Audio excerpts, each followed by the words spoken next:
Good afternoon. 5 minutes break is up, so we'll now start with session 4, RCEP implementation, lessons learned and way forward. I will now turn over to our moderator, Mr. Ronald Antonio Butyo.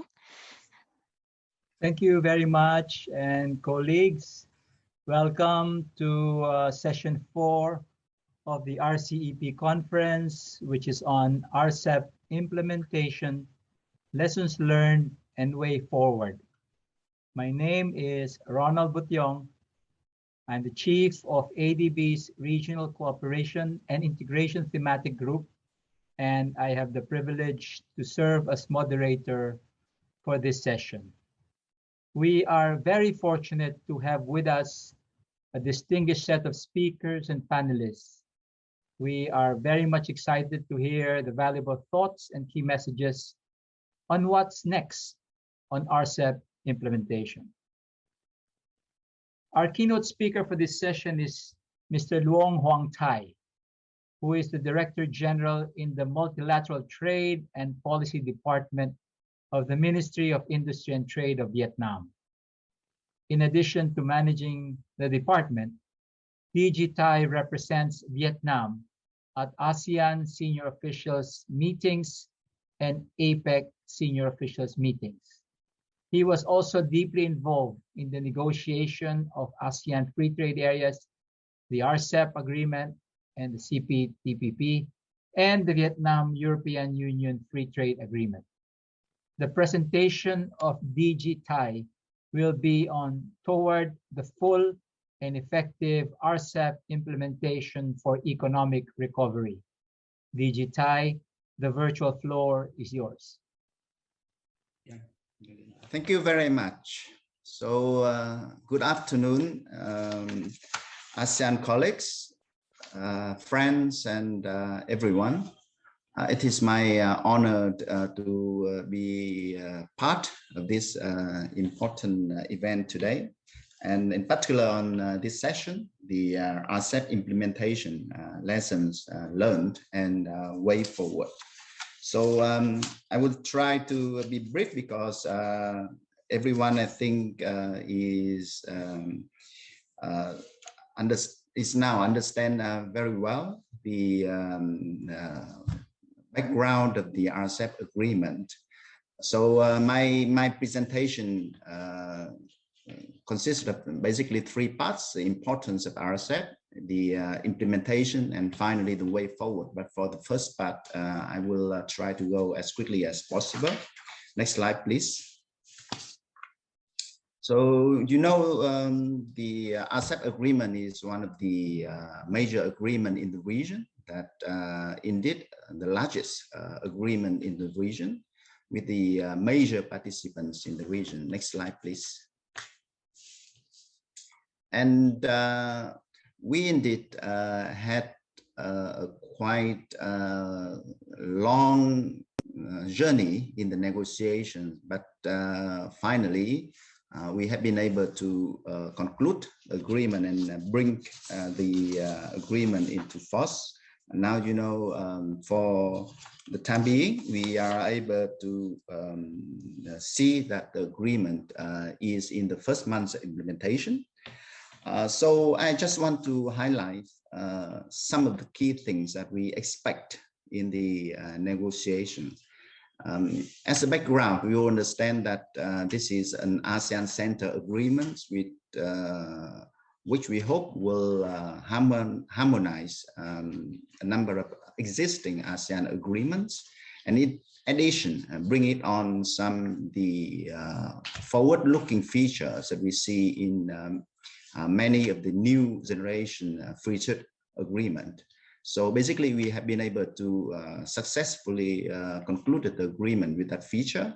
So in addition to the important parts about customs duties elimination, everyone has been able to bring on some of the key features. And we do see the importance of, for example, the issue of non-tariff measures in the agreement, as well as the trade facilitative rules of origin that will encompass the different agreements that we have at the moment. So basically, we have tried to deal with the question of the spaghetti boat rules origin that a lot of businesses have raised the concerns about.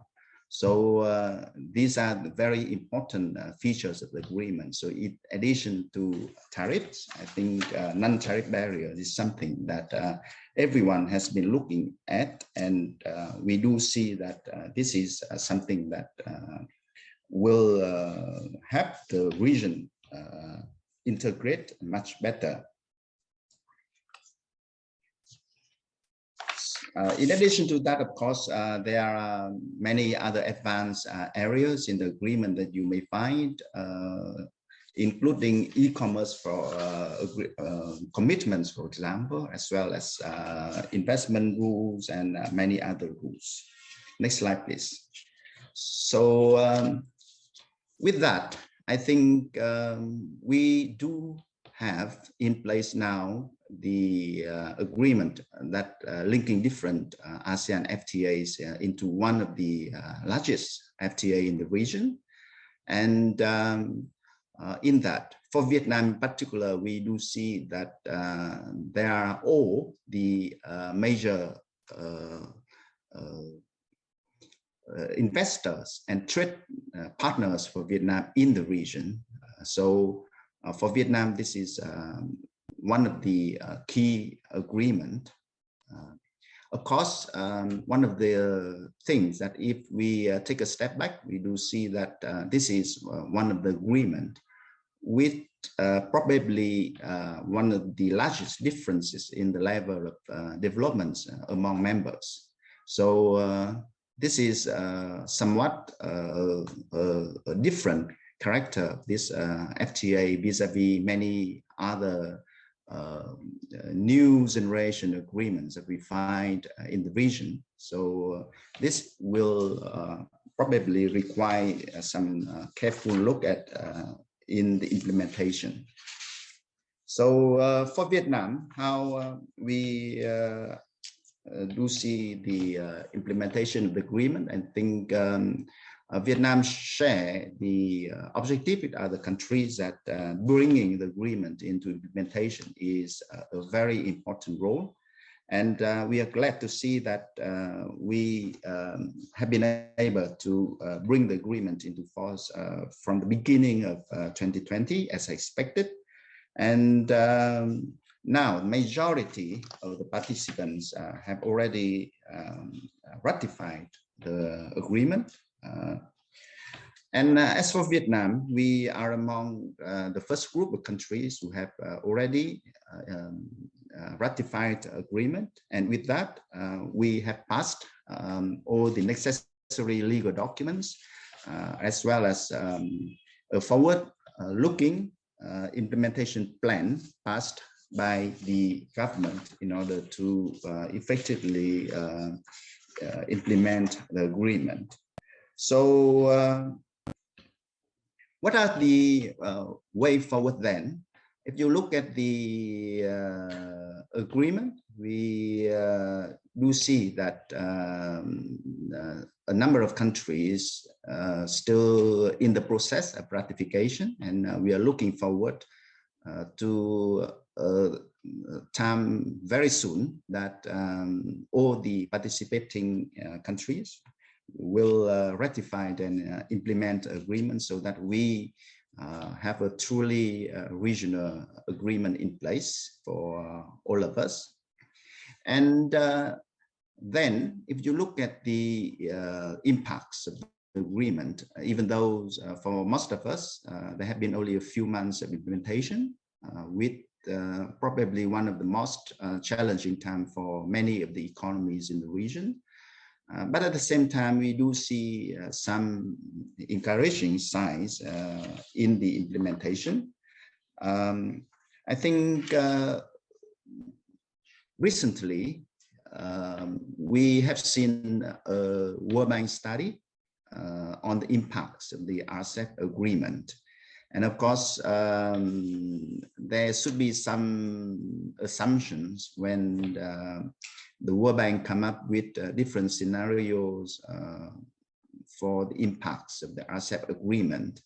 But one of the things we can draw from that research, that study, and we do totally agree with that, is that most of the impacts that you would expect or you will see from the Rcep agreement is not the impacts of the reduced tariffs itself. So in most other FTAs, the first thing that people will look at is from the perspective of tariff reduction. But for this agreement, since we already have in place existing FTAs among participating countries, all of us already have FTAs with each other. So the impacts will be coming from other areas, in particular from NTM's reductions. So non-tariff barriers is something very important that we need to look at, and this is a hint for us in looking at the future. And in addition, this is also a strong case to work together through what they call the productivity kick, through increased competition in the agreement, including in new areas, for example, in services and some other areas. And of course, the harmonization of the rules of origin is potentially one of the key areas that we do expect that the agreement will have significant impacts on Vietnam in particular. So with that, I think towards the implementation, rather than looking at the traditionally important area of tariff reduction, I think for Vietnam, we do look at the agreement from the broader perspective, how the agreement will have Vietnam to increase the productivity, how we will be able to harmonize the supply chains in the area through one single set of rules origin vis-a-vis many different rules of origin before. So for this, I think we will focus first on the reforms in many areas to bring about the stability in macroeconomic position, but also the reforms necessary to create kind of facilitative environment for businesses to work on, and also trying to use the agreement as one of the vehicles so that we can implement the reforms in a number of areas, including in the administration area by the government. And of course, in that, I think the attention paid to the bottlenecks in the economy is very important. As you may see that Vietnam is at the same time participating in various FTAs, and now with the changes in the regional and international environment, we do see that there are a number of bottlenecks that we do need to address in that, in particular in terms of the infrastructure and human developments. And I think that is one of the key things that you see in the recent World Bank study. They have called for the increase in the connectivity between the foreign sector in the economy and the domestic sector. And through that, we can only provide the linkage like that and to increase the productivity for the economy if we are able to address those key bottlenecks. And finally, finally, as I have noted earlier, this is one of the particular agreement where you see different levels of development by the participating countries. So the success of Rcep agreement is the success of each and every participating economy. So that's why we do look forward to strengthen cooperation and also the assistance from the international community, so that each of the participating country will find the benefits eventually.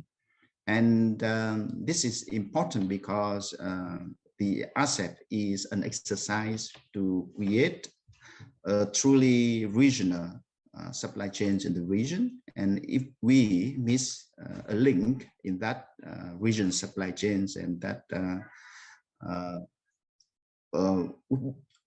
would lead to a scenario that we fail to implement the vision that we had in the first place. So with that, I think we all know that different countries have different ways of implementation, but I would like to share just a few thoughts from our perspective. And once again, we thank you very much for providing us this opportunity to participate in this important event. Thank you. Thank you very much, DG Tai, for a clear and concise presentation on this very relevant topic. You have certainly highlighted the key factors for full and effective implementation of Rcep, and this involves microeconomic and institutional reforms and addressing of bottlenecks, including infrastructure, as well as human resource capacities. Thank you once again.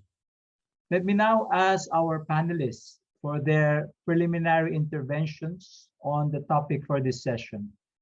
Our first panelist is Ms. Ana Maria Rosario Diaz Robeniol, who is the Senior Advisor for ASEAN Economic Community and Rcep, the ASEAN Secretariat. Prior to this, Ms. Robeniol was the Director of the Market Integration Directorate under the ASEAN Economic Community Department of the ASEAN Secretariat, and even prior, the head of the External Economic Relations Division of the ASEAN Secretariat. Before joining the ASEAN Secretariat in 2018, Ms. Robeniol was the Assistant Secretary for Trade Policy and Negotiations at the Department of Trade and Industry of the Government of the Philippines. During her tenure, Ms. Robeniol was the Philippines Chief Negotiator for the Rcep and other trade negotiation involving the Philippines. Ms. Robeniol, the virtual floor is yours. Thank you very much, Mr. Butyong. First of all, I'd like to thank the ADB for giving us this opportunity to share our insights on Rcep. It is a pleasure to be part of this important forum. As mentioned in prior interventions, the Rcep agreement entered into force on January 1, 2022, and is actually now in force for 7 ASEAN member states: Brunei, Cambodia, Laos, Malaysia, Singapore, Thailand, and Vietnam, and the 5 non-ASEAN signatory states: Australia, China, Japan, South Korea, and New Zealand. The Rcep agreement is a modern, comprehensive, high-quality, and mutually beneficial economic agreement encapsulated in a 14,367-page document that includes 20 chapters, 17 annexes, and 54 schedules of commitments. It can be said that Rcep is a critical framework for regional trade and investment that changed the geopolitical landscape not only in the East Asia, Asia-Pacific region, but also outside the region, owing to the fact that, for one, Rcep was able to create a de facto free trade agreement between China, Japan, and Korea. We always say that the Rcep agreement may not be at par with the CPTPP. We've heard so much about the CPTPP this last couple of days. Insofar as the quality and level of ambition is concerned. But given the divergent levels of development of the countries that negotiated it, Rcep, we believe, has what is more than necessary to create the world's biggest FTA, open up market and employment opportunities in businesses and the people in the region, facilitate the expansion of regional trade and investment, contribute to multilateral trading system, and perhaps, and more importantly, contribute to the region's post-pandemic economic recovery efforts. So moving forward, with the entry into force of the Rcep agreement, what are the immediate tasks moving forward? There may be several, but for the purpose of this afternoon's discussion, allow me to just focus and highlight the following. First is to get the Rcep agreement in force for all signatory states by November 2022. As mentioned earlier, Indonesia and the Philippines have yet to ratify the agreement. And to underscore the importance of having this agreement enter into force for all signatory states, Cambodia has actually identified this as a priority economic deliverable for its chairmanship of ASEAN for this year. Why is this particularly important for Cambodia? It can be recalled that the Rcep negotiations was launched by 10 ASEAN member states and 6 FTA partners 10 years ago, also under the chairmanship of Cambodia, that is in 2012. Second, to ensure the timely and smooth implementation of the Rcep agreement, especially the tariff commitments made by signatory states.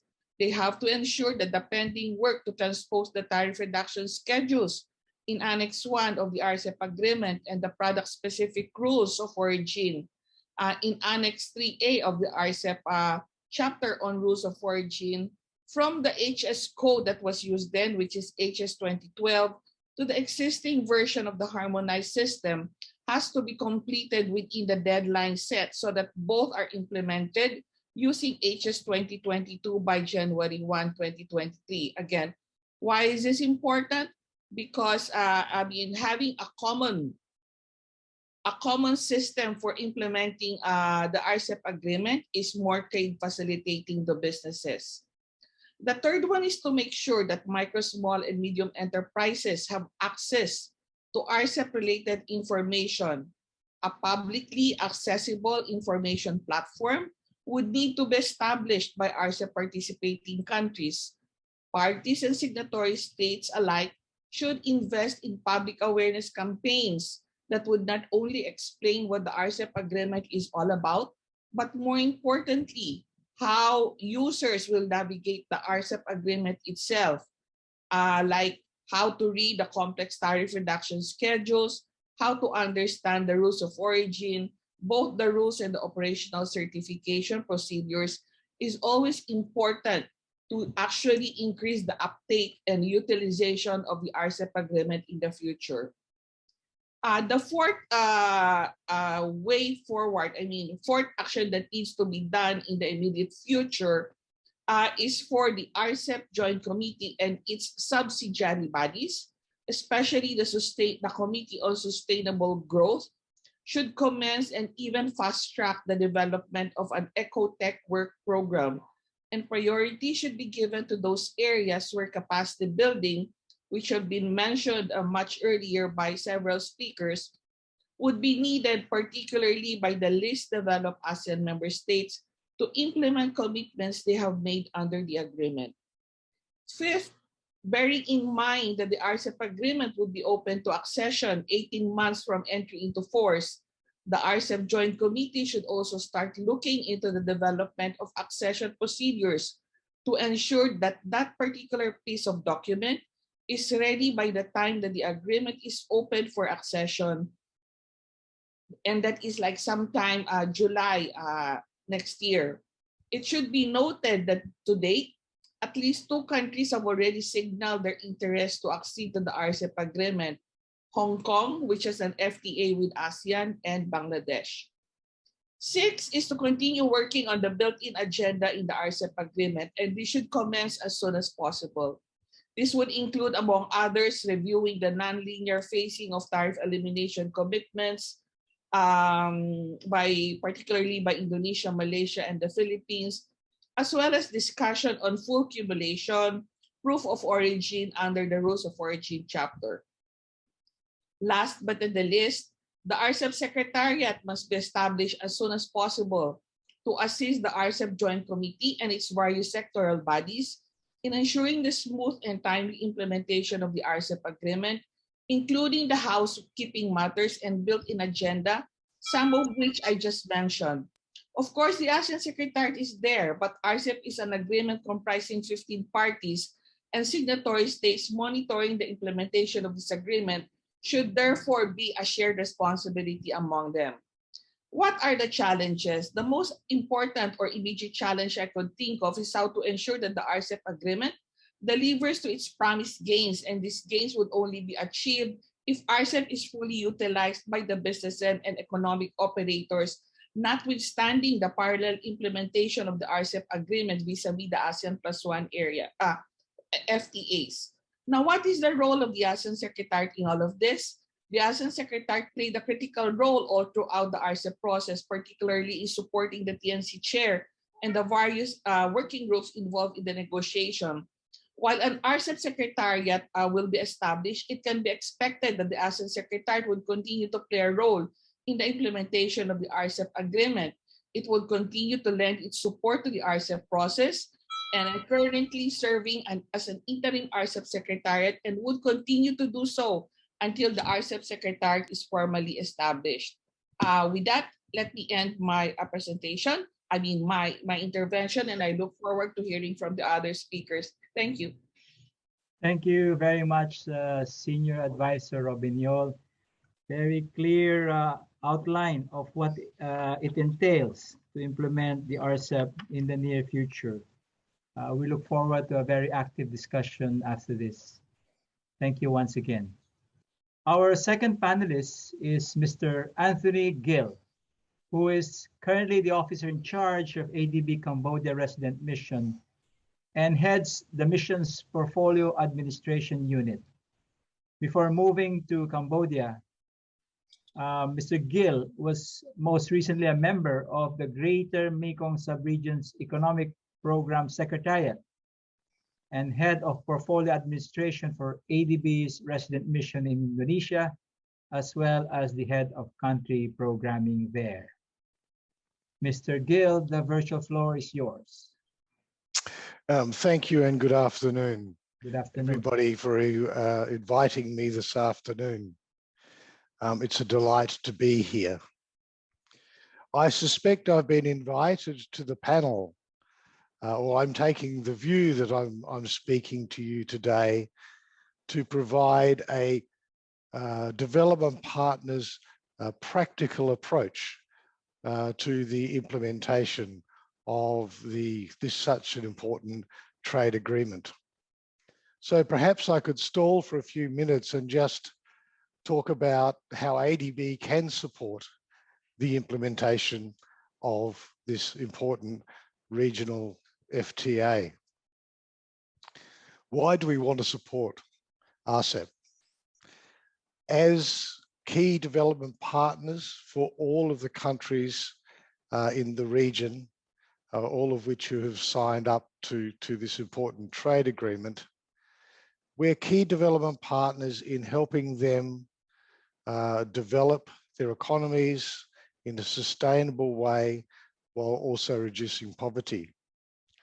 And in doing so, we recognize that many of these countries are small, many of these countries have relatively small economies, and that their future is reliant on being part of the global value chain.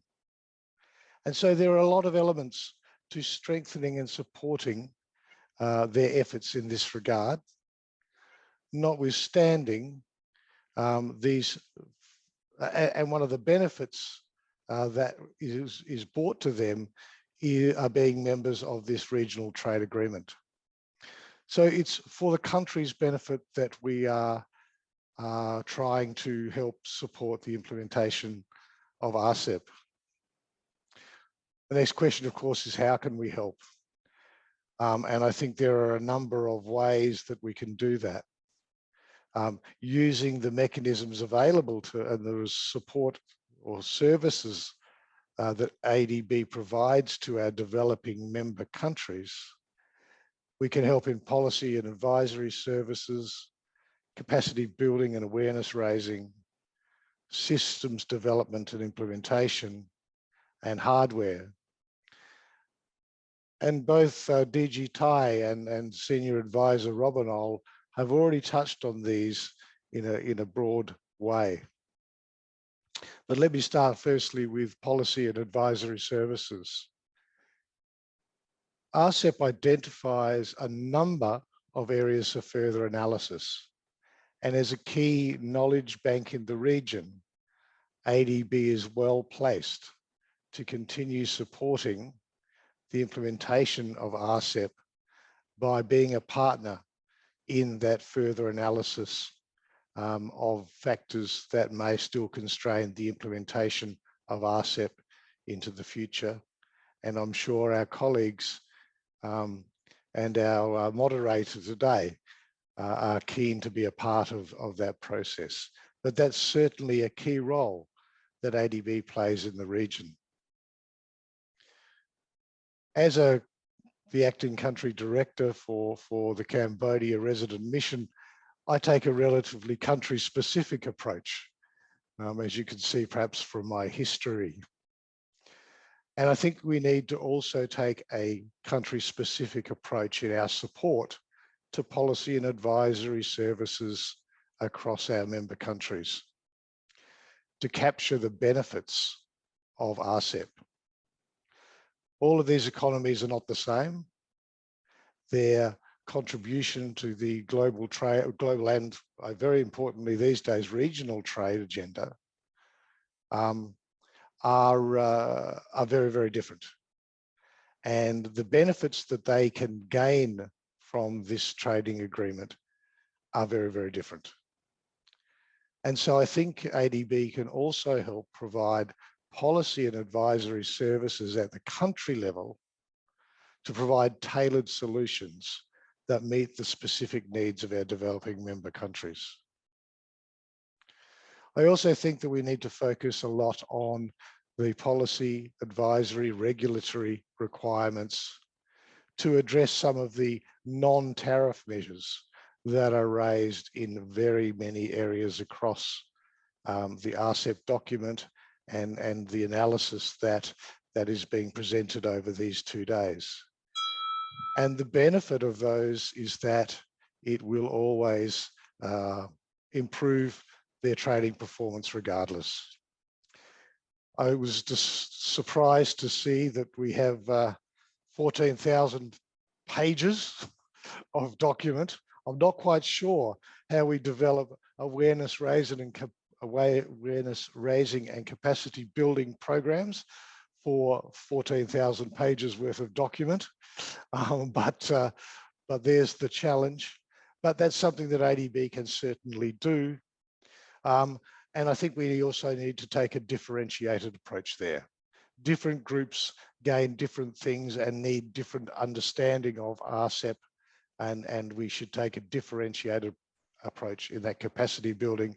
And of course, as DG Tai said, bring on board the business community. Next page, please. When we're talking about then the sort of other things, and this is a lot that goes into non-tariff measures, we need to capture the benefits of e-systems by improving e-system efficiency improvements and integration, in particular in areas of border controls, SPS, shipments, whether they be air or sea or rail.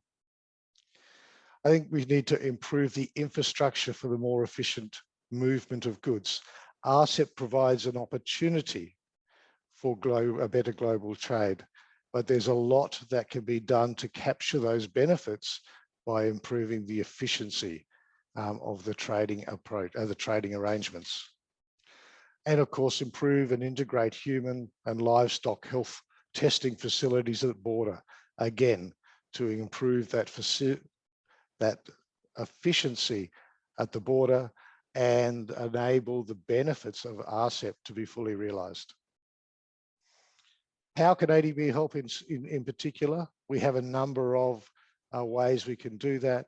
We have technical assistance grants that we can bring to provide some of those services. For larger infrastructure related work, we have our sovereign lending program.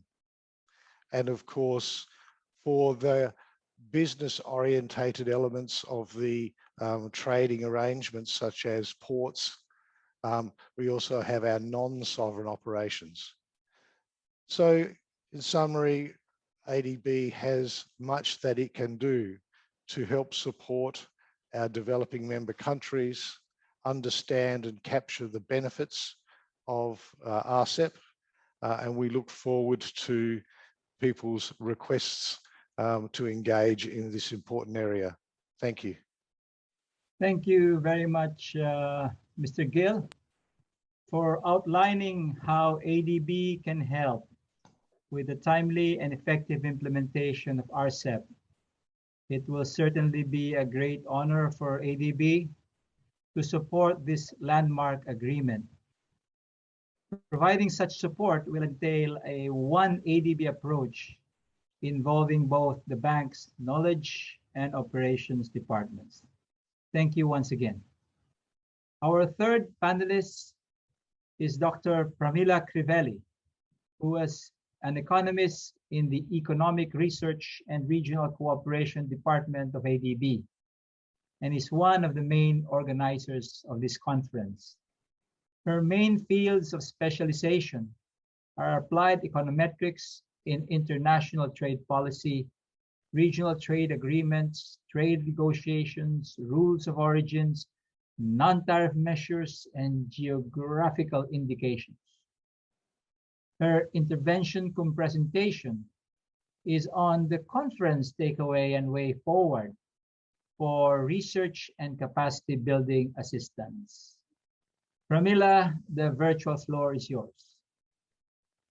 Thank you so much, Ronnie.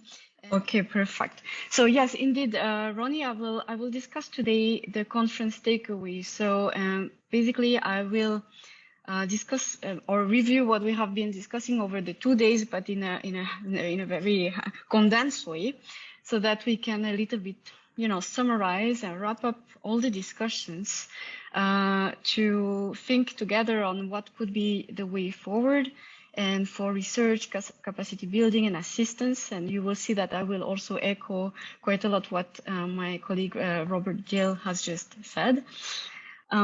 So let me start by the keynote speakers that we heard yesterday.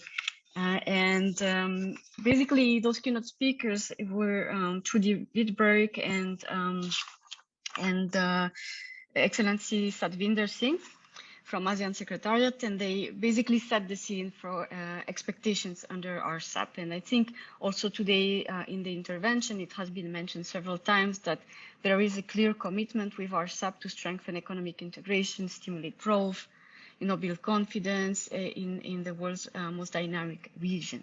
And sorry, I'm just having an issue with this. No, sorry.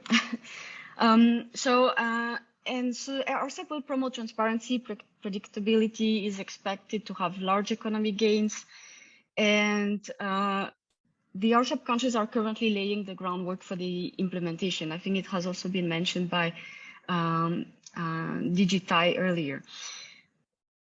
One important element that the keynote speakers raised is the fact that we need to account for different levels of economic development, and that implementation flexibility are therefore crucial. And we know that in Rcep, there are different provisions or different timelines, for example, for implementation, depending on the country's status for trade facilitation and other provisions.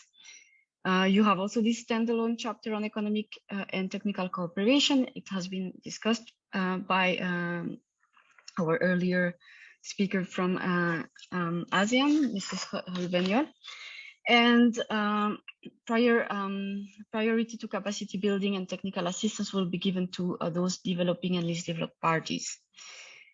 It has been mentioned also by Excellency Singh that we need to raise awareness on Rcep trading opportunities, because many businesses are just not aware, especially SMEs, and will therefore not use the agreement if they are not aware of these opportunities. And ASEC is partnering with East Asia Business Council to engage also private sector to inform about those opportunities. Finally, Excellency Singh also mentioned that we need to work all together, collaborate with stakeholders, including ADB, Business Council, and think tanks. Then we had other two interventions, and I'm not going into details because otherwise my presentation will be really too long. But basically, they highlighted the fact that Rcep is a living agreement. So they mentioned also some, let's say, limitations or gaps, but the fact that those gaps can be basically we can fill those gaps in the future. In particular, we have different provisions in tariffs and TMs, but I'm going to get back to that when discussing the focus sessions. And the institutional setting of Rcep will and must be utilized for reducing those also policy risks and defending rule-based regime.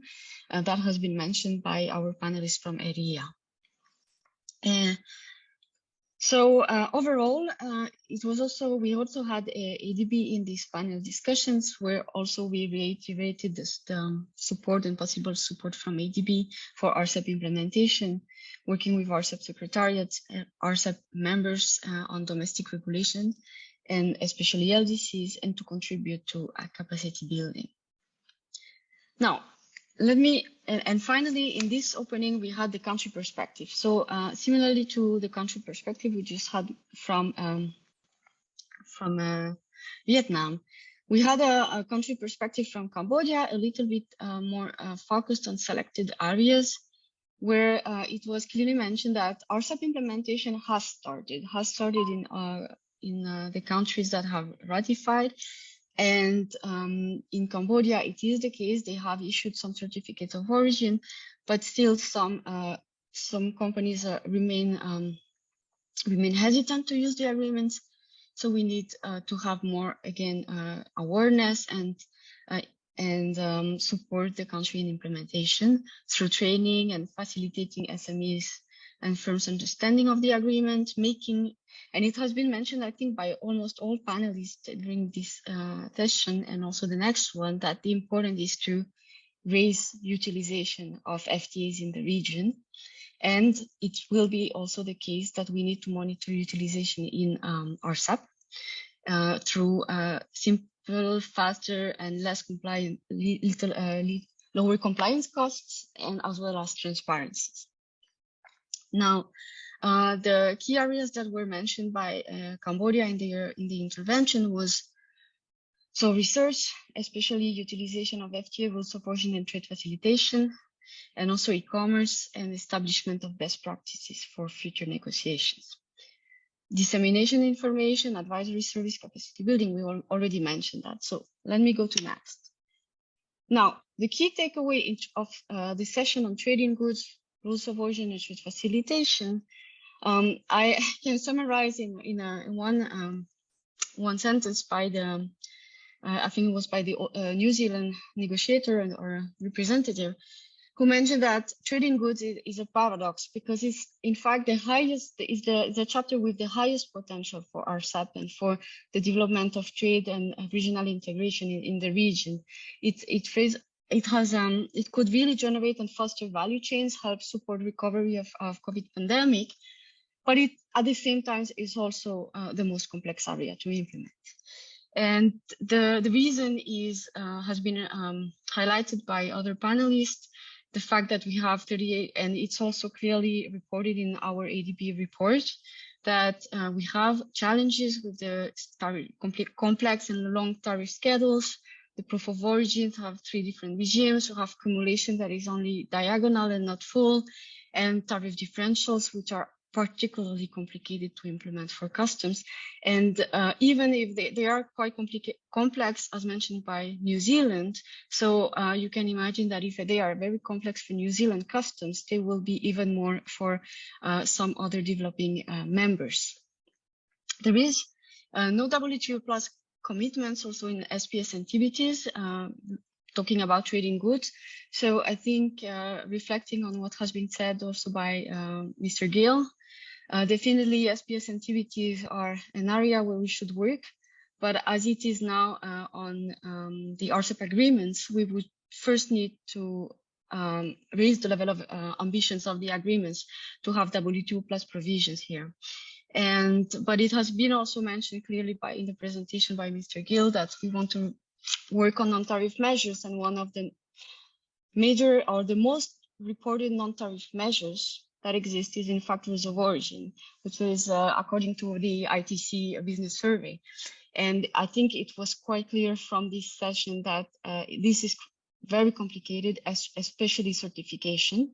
And you can see the quotes, these are from the private sector representative, and that who experiences difficulties in using agreements.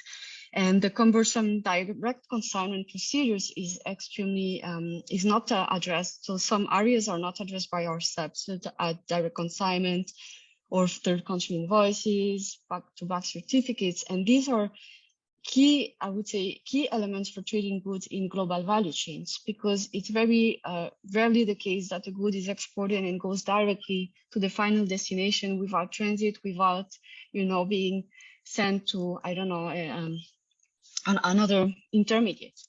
So these are really critical aspects. The policy suggestions are to use the built-in agenda. So there are opportunities in this chapter, because in the trading goods chapter, you do have a built-in agenda to further liberalize. So this is the main policy suggestion here. And it was mentioned by a representative from a university in Malaysia, from Malaysian firms, that we also need to motivate firms to export in the first place, because firms are not necessarily exporting. So if we promote trade agreements, is good, but we also need to make sure there is something to trade and that companies will be exporting. And something quite important that came more from Deloitte and business partners, and explaining that the customers, to get support, they need an analysis of tariff data and trade flows and rules of origin all together to help them, compare different agreements and understand what is the value added of Rcep as compared to others, and to assess, the benefits, to understand if their product will actually gain from the agreement. And these are around the main requests that Deloitte is receiving at the moment for support. And here there is also a scope for potential support from external partners, and in fact even ADB, because such analysis can be done. And as you can imagine, SMEs do not have the opportunity to go to Deloitte to get this kind of analysis done for them. And making utilization rates of trade agreements here public would be really helpful for SMEs, for us also to conduct analysis, and this could help generate a public good in the region to promote regional integration and value chains. So next session was on trading services and investment. And well, the highlight is that there are really potential benefits here and novelties, I would say, with the negative list approach that has been adopted upon entry into force in investment and progressively under the services chapter. But it has also been mentioned that sometimes the commitments are blurred by the complexity of the schedules of commitments. And I think it is clear also from Mrs. Rubeniol presentation that countries need also support in understanding these commitments and these schedules, that is either in trading goods or in trading services, because it represents a lot of pages. And as mentioned by Mr. Gill, it seems quite a complex task to understand this. There are also country-specific challenges that have been raised by Lao PDR. that we need to also help countries to face higher competitions, because opening markets is good, but they will face higher competition and they will need support in adapting to this new situation. There are also LDCs and graduating LDCs, which is quite critical because they are losing different types of benefit in the future, and we need to understand how Rcep can compensate for those. Moving forward, we need further negotiations, support to firms, and we need also to work on the mutual recognition agreements and acceptance of educational qualifications. So here it's very specific, but MREs have really an important potential and are critical to reduce the regulatory heterogeneity that in fact Rcep seems here in this area to increase slightly, unfortunately. Now, sorry. In investment also there are quite of new novelties and potential for investors to be attracted by the Rcep region through the agreements, but we will need enforceable investment facilitation measures to be promoted. And worth to mention that there is no ISDS, investor state dispute settlement mechanism so far. And so this is I would say a shortcoming of the agreements that is also highlighted in our report. Okay, let me move to the next slide. Now on cross-cutting issues, well, this was just earlier, so please excuse me if I did not capture all the details, and but I tried to capture the main areas here. The first element and positive one is that Rcep will provide a platform and opportunities for alliance with partners and companies in the region. This will facilitate the harmonization, enabling growth and digital technologies. So from the business perspective, some bottlenecks, existing bottlenecks have been shared with us. I'm not going through all of them because we just heard about this, and it has been really mentioned that we can leverage on those new technologies, digital payments, blockchain, digital wallets, to in fact address those bottlenecks. Most importantly, and this is valid not only in these areas, but also in goods, services, and I think in most of the areas of the Rcep agreements, the public-private partnership is critical. And also in the negotiations, meaning Rcep is going to be renegotiated and we need the private sectors to be able to express their views here. On e-commerce, this is a good starting point, a very good starting point, especially for non-CPTPP members. Because there are commitments that had never been made by some economies, especially the PRC in the past. One shortcoming would be the various exceptions and some implementation issues that need to be addressed, but still it's a very, very good first step. It has been also mentioned, and I raised the point here because it's also an ADB interest in working on digital economy agreements. It was mentioned that Rcep e-commerce chapter relates to digital economy, but we can complement. These chapters should be perceived in a holistic view among everything that exists in terms of regulating the digital economy. And so we could also explore how digital economy will complement the Rcep. In IP, there are also, well, I would say quantum leap with respect to other agreements there, because we include genetic resources, traditional knowledge, and folklore. But here, the main challenge is not the agreement itself, which is already quite advanced, but it's going to be about enforcement and domestic reforms, as been mentioned by the country experience in Vietnam in the panelist earlier. The way forward, one of the speakers mentioned that something very important in cooperation is to understand what kind of approach we want to adopt. Do we want, a bottom-up or a top-down approach? Meaning, do we want to to look at the digital economy as a whole, or do we want also to look at cross-border digital trade, which is quite different, because if you look at digital economy, you have a lot of domestic issues that you may really have to look at from a top-down approach. While when you look at cross-border digital trade, then it comes different, and you can try to regulate cross-border data flow, etc., at the regional or multilateral or plurilateral level. And my takeaway from this is that first of all, we need both. We need domestic approach, because you need domestic reforms. You need to implement cybersecurity law. You need to have data protection, but we need also international cooperation. So it's mostly about how you cooperate internationally or regionally about domestic issues. And that's where I believe institutions like ADB can play an important role in facilitating also this dialogue and this establishment of communications between what is going on domestically and what is going on regionally. Finally, the no one size fits all was clearly mentioned here, that technical assistance should be targeted to countries' needs and level of development in terms of IP and cybersecurity.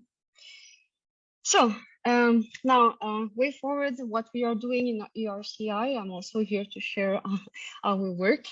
So as you know, this conference was also to launch our report. This is the first that you see here, that has been conducted under technical knowledge and support technical assistance project on raising the value of regional trade agreements, looking at the factors for successful implementation and positive impact.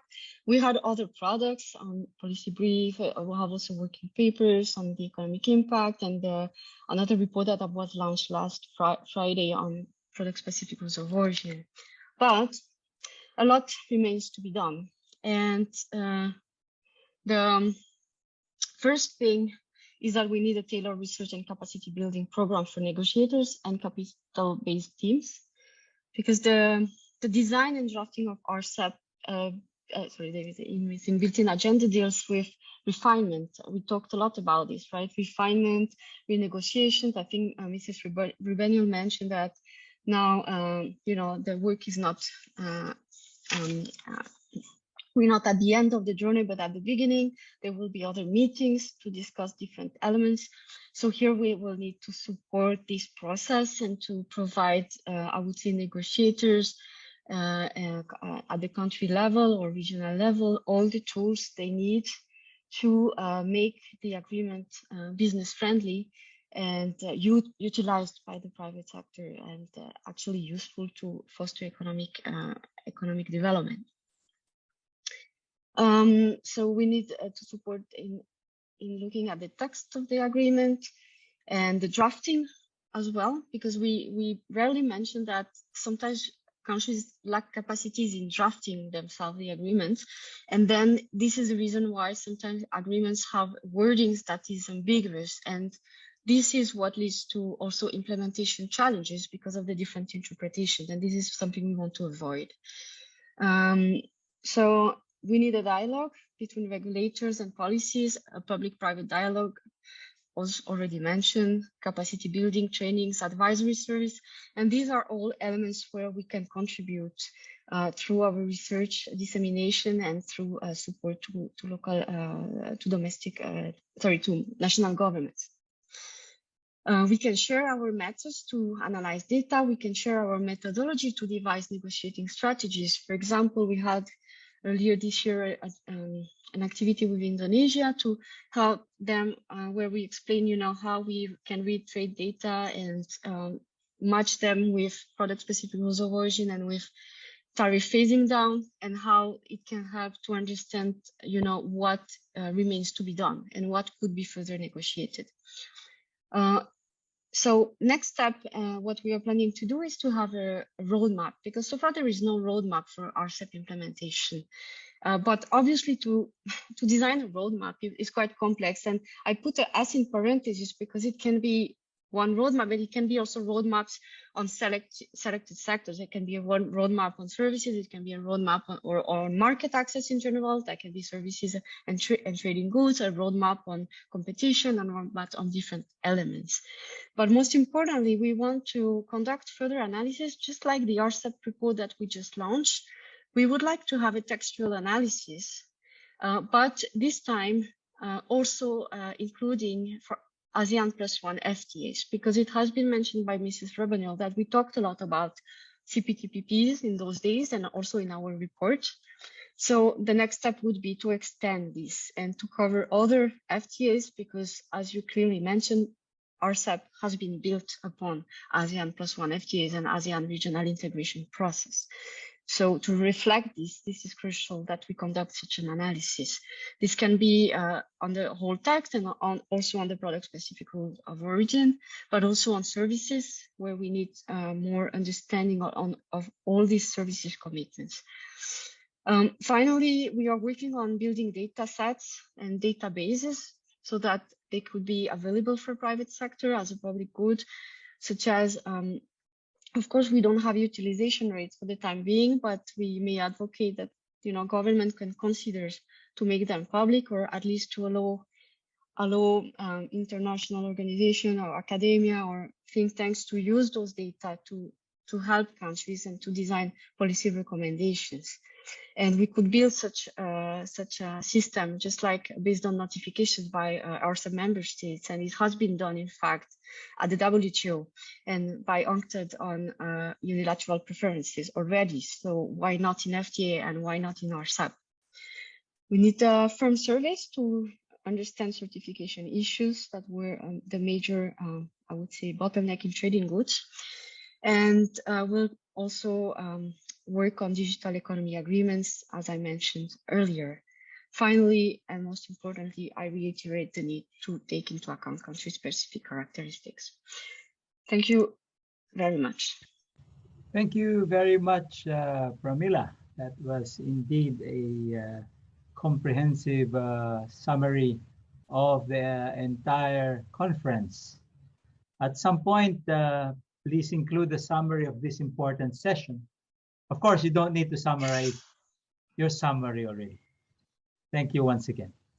Let me now start the Q&A part of this session. And if I may, let me start with a question to DG Thai. DG Thai, you are very much aware of that maximizing ASEAN's key benefits from Rcep depends critically on positioning and on the positioning and participation of respective ASEAN countries to undertake the structural reforms, many of which you already mentioned in your presentation. The agreement calls for the development of a work program which takes into account the need for economic and technical cooperation identified in the various Rcep committees. As a crucial next step, how should the work program provision be coordinated, executed, and monitored to ensure its effective implementation? And what role will international and multilateral institutions play to help realize the scope? Over to you, DG Thai.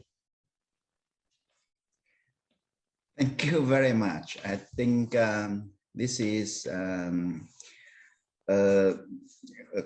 question that deserves a lot of attention, a lot of discussion. So I just make an attempt for the first go. So in the whole this, I mentioned earlier in my presentation, the study by the World Bank, which was made public earlier in February. But in anticipation of the implementation of the agreement, we have been working with different organizations, including the World Bank. And one of the key things that we share with them is that the creation of the Rcep is for the purpose of having a supply chains in the region that can be effectively used by all the participating members. So by that, what we mean is that first, the participating countries should be able to participate in the supply chains. And then what is even more important is moving up that supply chains and bringing a kind of broad-based benefits that, for example, helping poorer people to move up into middle income people in the economy. So for that, for Vietnam in particular, and I think the question for many other countries in the region too, is that we can only be successful in the implementation of such an agreement, not only by the tariffs factor or even by the trade facilitation factor, but we do need a kind of comprehensive approach. In that,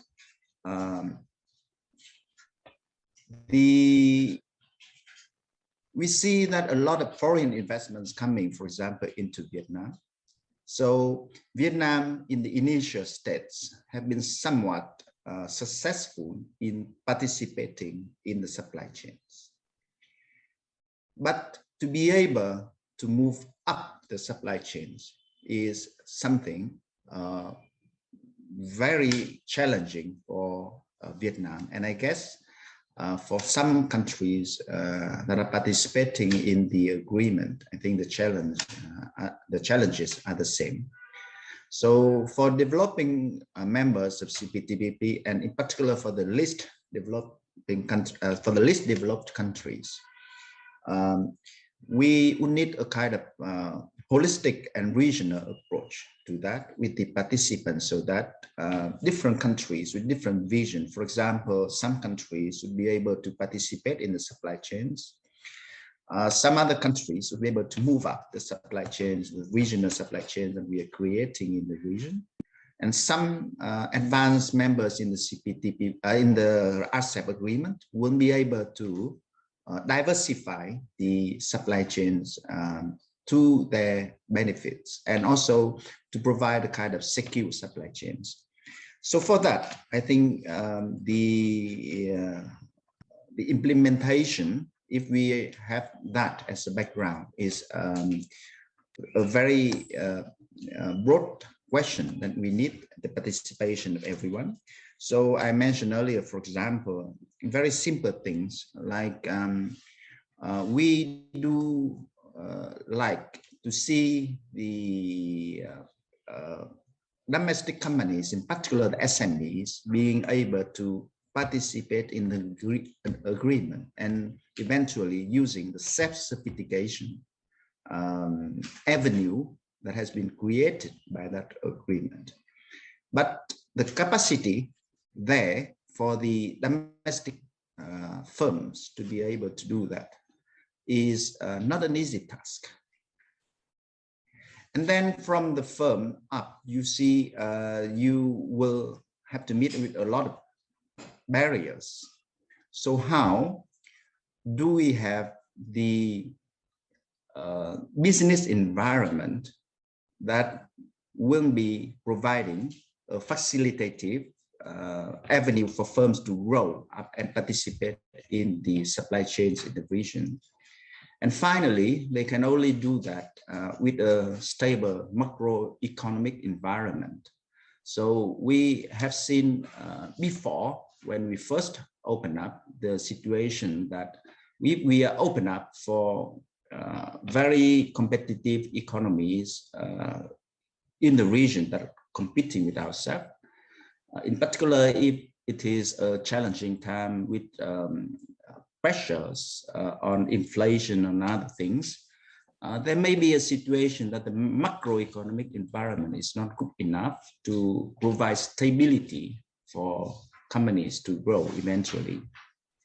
So on each of that level, I think there a lot of work that required. Some of that each of the country should do. But at the same time, I think we are talking here about regional agreement and try to create regional supply chains, and we need a regional approach. And that's why I think the role of the international community here is very important. So that's why since the beginning of the implementation of the Rcep agreement, we have invited the participation by different international institutions.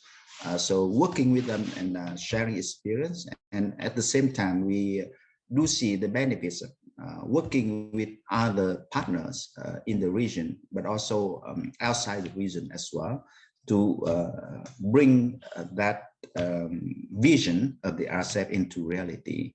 So this is our thinking. I don't know, maybe we are aiming for too high. We have a lot of high hopes for the agreement. That's why we look at many different aspects of that, and we do hope that we can do many things. And in many cases, this is also a good chance.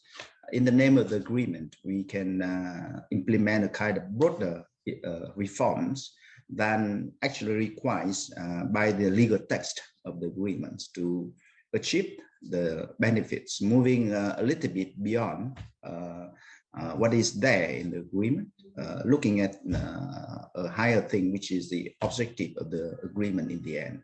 So thank you very much. That's our thinking. Thank you very much, Digitai, for a very comprehensive response to my question. Like you, we also have high hopes for Rcep and really wish for its successful implementation. Thank you once again. Let me now ask a question to ASEAN Senior Advisor, Ms. Robeniol. You highlighted 7 key measures that need to be taken. May I ask, what would it take, in a nutshell, to ensure timely conduct of these measures? How can we help? Over. Thank you for that question. I think the summary made at the last by the last speaker in this session basically really put in a nutshell what kind of support we may be requiring. We have 15 countries. Most of them are, several of them are developed countries, developed economies. And because we have +1 FTAs with them, economic cooperation, economic and technical cooperation, ASEAN made sure is in each of the FTAs, including Rcep. So that provides for the development dimension of ASEAN's FTAs. But to move that forward, we need resources. There may be resources that could go beyond the capacity of what could be provided by those programs, for instance, especially when it comes to, coming up with policy papers, designing some systems that could help facilitate the implementation of the Rcep commitments. Just now, the system to effectively monitor utilization of the Rcep agreement, particularly when it comes to tariff commitments or in the trade in goods chapter. It is a matter that we have been grappling with in ASEAN and the +1 FTA partners, particularly because there is a lack of capacity, or even maybe there is no mechanism in place to actually monitor how the utilization. We know that we have been notified the WTO, but when it comes to utilization of the FTA, it takes a different approach because you actually have to find out which of the products have actually been given preferential tariff treatment, and this is so data-driven that should come from the parties themselves, and this is where we have been grappling with, because the data in most of the member states especially are not available. So we have always been challenged by the lack of data to actually monitor the progress made, especially in utilizing the FTAs. And then we have some other we have some other issues like what we discussed earlier in the built-in agenda. We mentioned that although there is not much improvement in terms of tariff commitments in Rcep compared to the +1 FTAs, but when it comes to rules, including the rules of origin, operational certification procedures, CPTF, SPS, and STRACAP, the provisions go very much beyond what is in the +1 FTA. Some of them are not even in the +1 FTAs. And it is for that reason that some transition periods, CLM or the least developed countries are even exempt from committing in those areas. Then there has to be some technical assistance to help them perhaps build on their domestic regulations or build on their capacity to understand what those issues are, what the implications of those commitments could or future commitments could be on their economies given that they're developing. Then there has to be provisions for that. And that is one of the priorities that we hope to put in place or to identify once we come up with this Ecotech Work Program. There are also new issues that are not even in ASEAN's own economic community building process, like competition, government procurement, and then although there is an electronic commerce, I must say that the e-commerce provision in Rcep is even goes beyond what is in ASEAN's own internal e-commerce agreement. So deepening commitments in those areas alone need also capacity building and technical assistance. So fortunately, we have a general review program, and some chapters also have built-in review provisions that could actually give us time to undertake these technical assistance and capacity building programs for parties to deepen and broaden their commitments in those areas. Now, we also have to recall or to take note that when the Rcep agreement, negotiations for the Rcep agreement was launched 10 years ago, the situation was very much different compared to what it is now. The regional and global trading environment is very, very much different, especially after we're coming out from this COVID-19 global pandemic.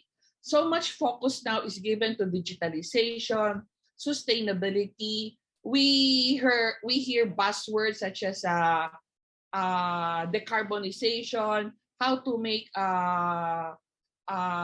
cooperation or trading among countries more environment friendly, how to address new and emerging issues such as labor, trade-related issues such as labor and environment. All of those are coming out in ASEAN's new FTAs. And for Rcep to be relevant, we have to ensure that the Rcep provisions are also being upgraded to be at par with newer FTAs that ASEAN and all those FTA partners that we have will be getting into. Of course, the +1 FTAs are also being upgraded on the basis of an Rcep agreement.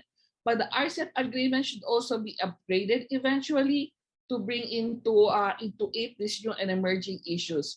So it is basically in that context that we would require assistance from development partners such as the ADB and other similar institutions, so that when the time comes that a decision or a policy decision has to be made, that it is an informed decision. We just don't make decisions now and then study what the implications would be later on. What we would want to really envisage is by the time when we reach that point when a policy decision has to be made on how Rcep should be upgraded, then we are ready to engage. We would be ready to make commitments without really risking what it would mean for the individual countries' level, development strategies and the like. I hope that answers your question, Mr. Butchong. Yes, yes, very much, Senior Advisor. These are very valuable suggestions. In fact, I hope that my colleagues are listening carefully, because what you just said could make for a fact-finding mission for our technical assistance to ASEAN Secretariat in this regard. And thank you once again, Senior Advisor. Let me now ask a question to my colleague, Tony Gill. Very simple question. Are you aware of any future projects or even ongoing projects or TAs in Southeast Asia Department to support selected DMCs, developing member countries, in implementing Rcep? Over to you, Tony. Thank you, Ronald. And yes, there are. As I sort of highlighted in my comment, they're not so much as specific to Rcep as they are specific to non-tariff measure improvements. So in our GMS program, we have a group of a working group on cross-border improvements. And there's the CBTA, the cross-border transport agreements. There's a lot of work happening on borders in terms of SPS, in terms of infrastructure. We have a number of projects creating road connectivity throughout the Greater Mekong sub-region. So there's a lot of the sorts of things I talked about before going on now. In Cambodia, we're currently developing a specific policy-based loan on trade and competitiveness, and looking at those constraints to trade, and Rcep is discussed in that format as well. I guess more importantly is not what are we doing now, but how can we help more in the future? And you know, for those in the audience today, or participants, we have a process by which you can seek ADB support, particularly at the country level, and creating those specific tailored responses that I recommended before. And that is to have your governments ask us. We're a demand-driven system, and we welcome requests from government to support implementation of Rcep and other non-tariff measure issues. Your local ADB country office is a very good place to start in terms of that. At the moment, we're having, I think, 15 meetings a week talking about our program for the next 4 years with various government ministries. So there's a lot of ways to get out and reach out to ADB, and we do have resources to support. Thank you. Thank you, Ronald. Thank you very much, Tony. Very relevant answer. Maybe it may be a good idea for us to take stock of these initiatives that we are supporting and see how we can map it in the various provisions in Rcep, and see Yes. how we have been supporting, and maybe in future we can build on these and see what else we can support, at least on the operations side. Now, to Pramila, I don't have any question for you, but I give you the opportunity to ask the question to your fellow panelists. So, Pramila, I'm passing on the moderating role to you, at least for now. Okay. No, well, thank you. Well, first of all, before asking the question, if you allow me to make a comment, is just that first of all, I'm very happy about the intervention that we had during this session, especially because I noticed that we all share the same views at the end. I mean, we may have different perspectives, but that there is potential, but there are gaps, and we need support. And I think, as mentioned by Mrs. Rebenial, my last slide on what remains to be done, I think it's quite challenging because there are really a lot of things to be done. But I would say that at least in the areas where we do have expertise, or in the area where we have already started the work, so as for example, the comparison of legal text, which is exactly the topic, the subject of our report that we launched today, then we are really happy to provide further support. And as mentioned, we need to cover also ASEAN Plus One, and we'll do.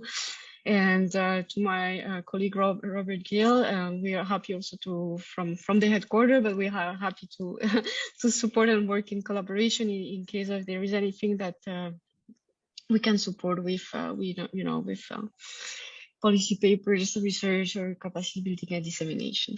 So question I had one question about for DigiType maybe, because we know that Vietnam is really championing in signing multiple trade agreements. I think Vietnam in the region is very often cited as, you know, the countries where you signs a lot of different agreements. And during the session on trading goods, there was this quote that was mentioning, like, you know, the success of an agreement is not mentioned by the number of parties. And when you were talking, I was thinking, yeah, it kind of applies quite well to the case of Vietnam, because Vietnam has signed so many successful agreements, you know, bilaterally. So that we may do Vietnam really needs to have a broad agreement? And what you know, how do you expect the business or the companies in Vietnam to you know, to use the Rcep, given that they have so many different options?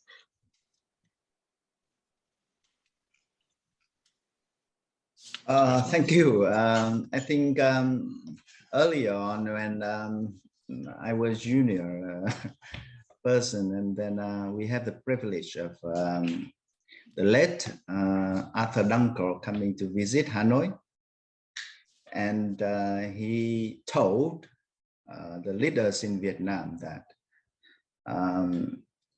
you can have many trade agreements, but you can only have one trade policy. So the core of that is what is the backbone of the policy, and then from that you work out different agreements we have. So basically that has been the approach so far. When we negotiated the WTO session, and then we asked for 3 steps with the EU that eventually will bring about the FTAs between EU and Vietnam. And then at that time, the EU broke laughing, said that, okay, we need to take the first step. You know, don't have to think about the second or third steps. You know, you try to complete with the WTO session. But here we are. We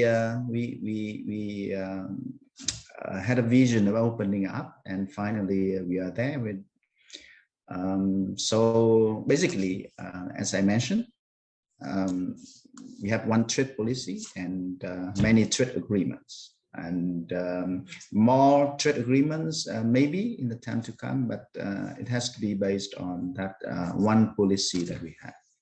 And of course, one additional factor may be explaining why we had that so many agreements, also because upon the session to the WTO, we are latecomer. So the standards of accession for Vietnam is very high. So that basically have been able to enable us to meet the requirements of most FTAs just by WTO accession. But at the same time, if you look at latecomer, in many cases, the world is not as fair as we would imagine. Like, take again the example of the EU. Vietnam is one of the main exporters of rice, but the TRQs for rice. If we do not, in the absence of the FTA, we are not allocated a single ton of rice quota entering the EU. In many other markets, the situation is the same. So it's also part of the exercise that will bring Vietnam on the equal footing with some of our competitors. So, so yes, the story is long, but basically here we are with many different agreements, and hopefully that will work out. Thank you. I thank you very much. It was very clear. You need to coordinate all these agreements with a good trade policy, and I think it's a good message. And I will add the quote in my summary. Thank you, Pramila. Thank you, Digitai. We're already over time by 6 minutes. It's been an excellent session. Thank you very much. Pramila will summarize, so I don't need to do the summary. Thank you, Pramila, in advance. And to the speaker and the panelists, my big thanks. You were all great. Thank you. And let me conclude this session, but I believe there's still picture taking, or that's already no longer needed. So we'll still do the Okay. photo for all the session for speakers. Okay. Okay. So may I now invite all our session for speakers to please turn on your cameras for a quick photo session. So that's our moderator, Mr. Luong, Ms. Anna, Mr. Anthony, Gill, and Pramila. Leslie, and I may we also invite our director, Sin Young Park, for the photo as well. Leslie, please. Okay, taking a photo in 3, 2, 1, smile. Got it. Thank you so much. Thank you once again. All the best. Thank you. Thank you for having me you. as a moderator. Thank you. Thank So we you. are now nearing the end of this webinar. For the closing remarks, I would like to call on Director Sin Young Park of the Regional Cooperation and Integration Division of Asian Development Bank. Director Sin Young Park, over to you, please. Thank you. Well, thank you all. Well, the report has just ended its year-long journey. And then I would like to also thank all the speakers, panelists, moderators, participants in this conference for their valuable contribution to this virtual event on Rcep. I also take this opportunity to thank the team behind this conference who have spent really a lot of time organizing, inviting people, and preparing the materials to share and lead this conference as a successful event. I do feel that the conference has achieved its set objectives and beyond.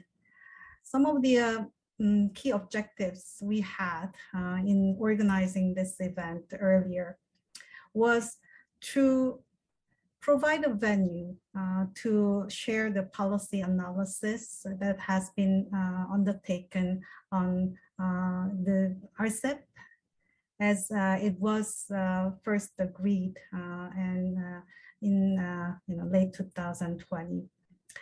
And we are very happy to be able to kickstart some policy dialogue and consultation with a wide range of stakeholders from the government, research think tanks, academics, and international organizations on a number of overall the Rcep agreements and its chapters in detail. We are also very happy to bring out the challenges and opportunities that Rcep agreement will bring to the regional economies. We have successfully identified some of the areas where the ADB and other stakeholders can provide support in terms of in the implementation. That's going to be more challenging going ahead. We do understand that these are the areas the areas where we need to support our developing member economies and MSMEs to effectively use Rcep and engage in regional trade and investment and facilitate the cross-border activities among Rcep 15 members. There were some key messages and then the findings came out of the discussion. First, as noted so many times, Rcep does have a strong potential to change the trade landscape for many regional economies. It is comprehensive and creates a window of greater trade and then regional integration.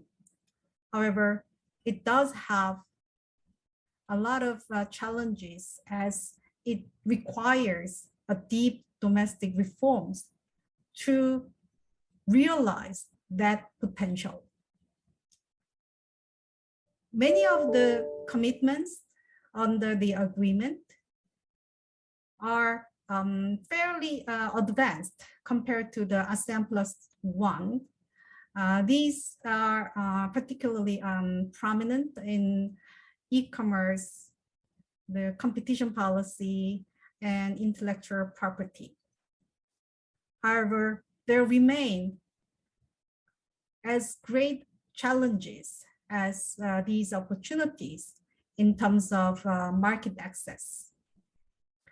There's still a very lengthy tariff reduction tariff reduction program and the limited accumulation under trade and goods and regulatory heterogeneity and the absence of investor-state dispute settlement under trade in services. Complexity remains as Rcep does not supersede other ASEAN +1 or other bilateral FTAs in the region, which leaves the business and the private sector participants to choose whatever the most appropriate and then easier for them. And that actually, again, requires much more the effort from the government and then stakeholders to make these Rcep implementation more business friendly. The agreement is a living document. It provides an opportunities for improvement as many of these commitments are in a built-in agenda and have the have a room for improvement through some review process.